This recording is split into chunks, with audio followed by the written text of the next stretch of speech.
Charles, you know I'm going to you first. You are our legal expert. Lay out for us what is happening with this hearing today and what's next. So, in plain terms, imagine your parent tells you, hey, no TV after 10 o'clock, and you get caught playing video games at 10:05 and say, you didn't say anything about video games. That's essentially what the Trump administration is trying to pull here. A judge ordered these planes to be turned around after the Trump administration relied on an archaic law from 1798 that isn't even used during peacetime to subvert the notion of due process, which we are all granted in America. And he did so in order to try and move these migrants to Venezuela. The judge said from the bench, hey, you've got to turn these planes around. And what this administration is trying to argue now is, well, they were in international airspace by the time that order came down. By the way, if it had been written, it would have more credence, which is not a thing, by the way. If a judge makes an order from the bench or in writing, it is an order that must be followed and must stand. And they are trying to say, because these planes were in international water, we didn't necessarily have to follow your ruling. So they're not denying the fact that they blatantly disregarded the order from this judge.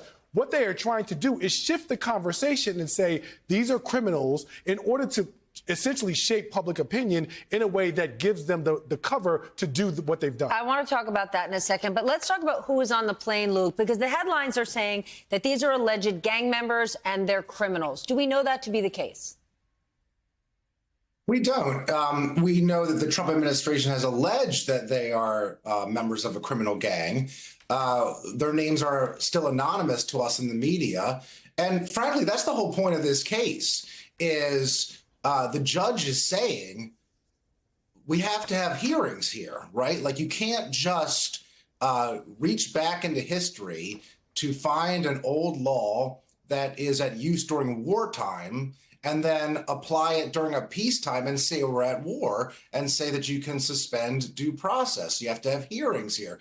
It may be that they are all, criminal gang members and should be deported. But how can we actually know that? How can we verify that unless they get due process and unless we have the hearings? And so that's really the fundamental right at stake here is there still an intact legal system when the Trump administration invokes these kind of rash and expedited hearings? All right, Susan, these gentlemen just laid it out, right? Using a 200-year-old wartime power, the president or the administration is now accused of defying a federal judge's order.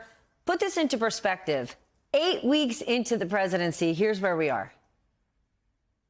Yeah, that's right. I mean, a couple observations, Steph. First of all, I think it's a mark of how inured we are to the extraordinary blowing through of norms, traditions, rules, and laws that there isn't a greater outcry around this, because it's not just that the administration potentially very explicitly seems to have defied a judge's ruling, but that they are doubling down on this. And now you have senior officials of the U.S. government under President Trump essentially whipping their supporters up in a frenzy, attacking a federal judge's ruling, attacking the judge himself, attacking the legitimacy of the courts. Here's a tweet that just came out from Stephen Miller, the deputy White House chief of staff, just minutes ago, saying the president's cabinet must spend all their energies focused on solely delivering, not spending untold hours trying to answer the insane edicts of radical rogue judges usurping core Article 2 powers. These judges are bulldozing our democracy. Again, let's just contemplate what's happening. They're picking a fight, it seems to me, with the judicial branch. Perhaps they see it as politically advantageous. They want to have a conversation about how tough they are on dangerous criminal immigrants. But I think it's really notable that they are leaning so far into outright attacking the lawful ruling of a federal judge. David, President Trump campaigned on mass deportations. It was one of his most popular campaign promises. Does that make this the perfect test case for him politically to try to expand his powers by saying he's doing what he campaigned on doing? Yeah, I think it does. And I think it's why the administration is happy to have this fight. look, polling has shown that where the president has trouble economically because of the tariffs, and his approval ratings on that issue are suffering, voters by and large are very happy with how he's handled illegal immigration. And there was a sense from voters, and I talked to a lot of voters over the past couple of years, that felt like during the Biden administration that the U.S. government was at the sort of the mercy of whether an illegal immigrant would game asylum laws or come across the border illegally, and that there wasn't much we could do about it. And what the president is saying is, I'm going to do whatever it takes. And there's an appeal to that. And until the American people, if voters ever feel a negative impact from his challenging of the courts, which they're used to that, this is not the first time he's done that rhetorically, then I think they're going to give him latitude, right? We're talking politically here. Obviously, there are all sorts of ways in which this could go south and impact other issues beyond illegal immigration. But this is something they wanted him to do, not necessarily challenge the courts in the way he did, but clean up illegal immigration. And they're going to give him room to do that here.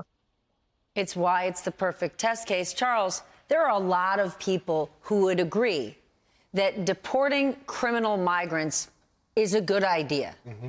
So Trump could get a whole lot of political support. But legally, if he ignores the court, does this not create a slippery slope when it comes to three separate but equal branches of government? The deterioration of that? Of course it does. And I think Susan's point is something that needs to be emphasized for people who are focusing on who the target is here. That's not the issue. The issue is that we have processes that are intended to uphold how our democratic system is supposed to function. And without those processes being here to, due process being one of them, and respect for the rule of law being another, everything falls apart with respect to its legitimacy. Just think for a moment, if you have a president who is willing to subvert the authority of the judicial branch, what does that do in terms of how long it takes for the people to say they're totally illegitimate? Why should I listen to judges either? It completely undermines how our system is supposed to work, in addition to the fact that you're setting up a constitutional crisis because think back to the immunity ruling by the Supreme Court. Let's say that the judiciary says, you, sir, are in contempt for violating this order. This is an act that he has committed as the president. So the higher it goes up the chain, the more likely it is that he's going to be found immune from any wrongdoing, even though he has now violated the order of a federal judge. That's a slippery slope. All right, new topic, Charles. Is there any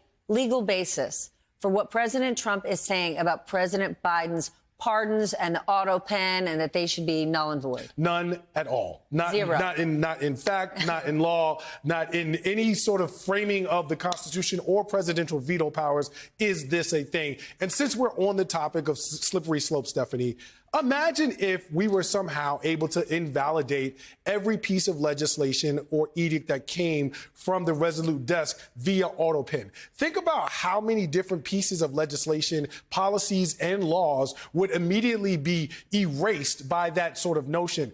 Donald Trump here is talking about something that has been embarrassing to him politically, and that's why he wants people to focus on it, and that's why he's brought up this cockamamie issue of the auto pen, when in reality, there is all smoke and absolutely no fire. Well, David, it seems like this auto pen theory originally came from, guess where? The Heritage Foundation, which is behind Project 2025. How direct is the link between the Heritage Foundation and the Oval Office? It seems like Heritage is living their best life with this administration. Well, look, Heritage has transformed from a conservative think tank into an extension of the Trump administration and the Trump campaign, the Trump political operation. So none of that is surprising. But I just think this whole issue is a distraction, right? I mean, there are some real issues that really matter, whether it's how the president is handling illegal immigration, whether or not he's defying the courts or testing the courts, his economic policy, which is obviously disrupting many sectors of the economy. These are the sorts of things he likes to do to send people off chasing squirrels. And I just don't think it's that big of a deal at the end of the day compared to focusing on things that really matter.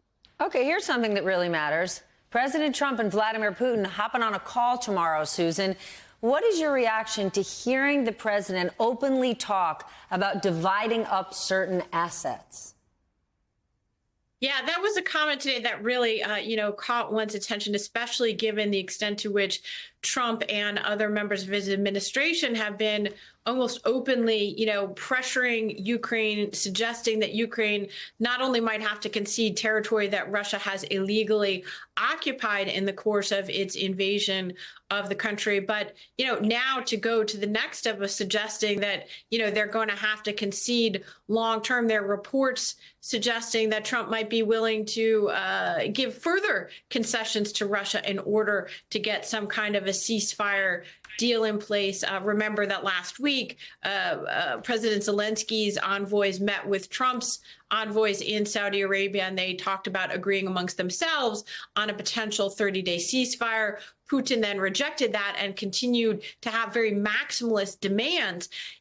Again and again, Steph, when given the chance, Donald Trump has refused not only to say anything critical of Russia's invasion of Ukraine, but has continued to say publicly in the lead up to this conversation that he and Putin have such a good relationship, that they're on such good terms, the exact opposite of how he's talked about President Zelensky and our allies and partners in Ukraine. And so I think there's a lot of trepidation about how far Trump might be willing to go to make concessions toward the maximalist demands that Putin still seems to have. Putin, remember, has denied Ukraine's legitimacy, its very right to exist as a state.